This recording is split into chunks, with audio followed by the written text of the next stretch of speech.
He defiled himself so that we could be clean.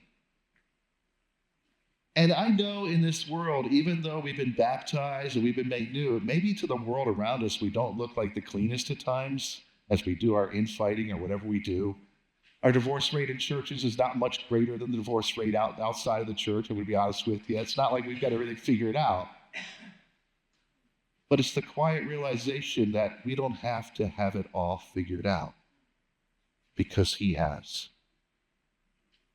And when he died on that cross, he took everything. See, there's no gospel in this text, but the gospel actually is the one saying the text.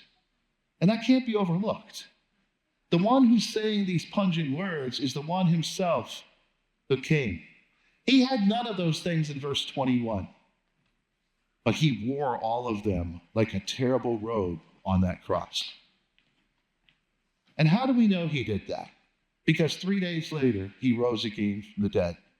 And by rising again, what it shows is that Jesus fulfilled all the promises of God. It showed that when he said you are forgiven, you are actually forgiven. Even for those things that you don't know stir in the hearts of man, those are forgiven.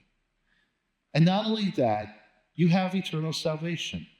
Not as some thing you're still working toward, but that all comes together when you get the forgiveness, the salvation.